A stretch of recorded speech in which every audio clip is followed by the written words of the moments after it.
Well, hello. Welcome to today's DBR, which is Drink, Book, and a Reading. Today's drink is Yorkshire Gold because I'm kind of feeling like, given the current situation here in the United States, we never should have followed a bunch of rich white landowning men into revolution. Anyway, the book is Changelings, Volume 1 by S.E. Wendel. Now, this is related to the author's Monstrous World series, which, if I could say, deals with more serious issues. Love that series, but it is filled with political intrigue, um, getting rid of slavery, siblings fighting to the death over the right to rule the land, evil fae queens. You get the picture, right?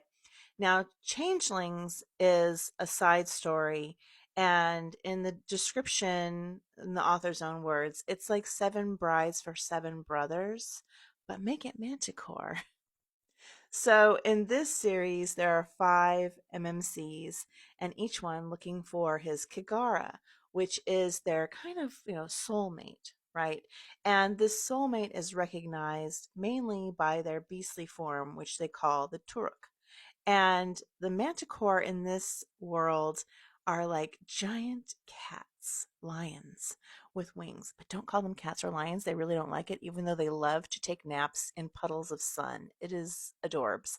Anyway, this book is a little more light-hearted, although it does deal with some serious issues especially for the FMC, Imogen, who has a port wine stain birthmark on her face that led to her being um, really bullied in life and feeling like she's the ugly sister to her, beautiful swan sister.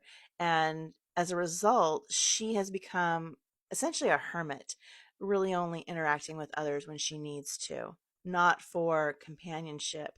And she thinks she's happy with this. And here comes Bilar, the MMC, this jovial, joking, smiling, always in a good mood, cinnamon roll kind of guy, and saying, hey, you're my mate.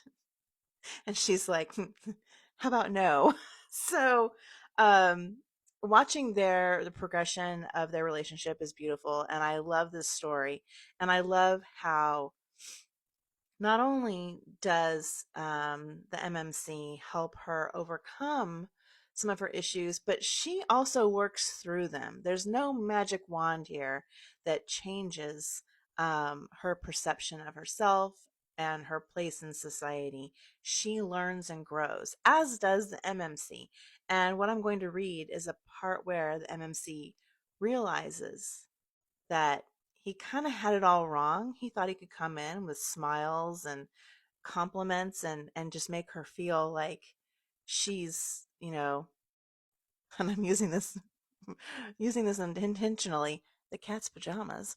Um, but he realizes, wait a minute, there's something else going on here. So here we go. They are at this point discussing the mark on her face, which in his culture means that she is blessed. And she's like, yeah, right, blessed. So anyway, here we go. Nothing about you is ugly, he murmured. Not your stubbornness, not your sharp tongue, certainly not this mark. A shuddering breath left her as she opened her eyes. She still wouldn't meet his gaze, but that was all right. He realized now just what Oric had been trying to tell him. It was more than just patience his Kigara needed. She wasn't just stubborn or cautious. She was hurting.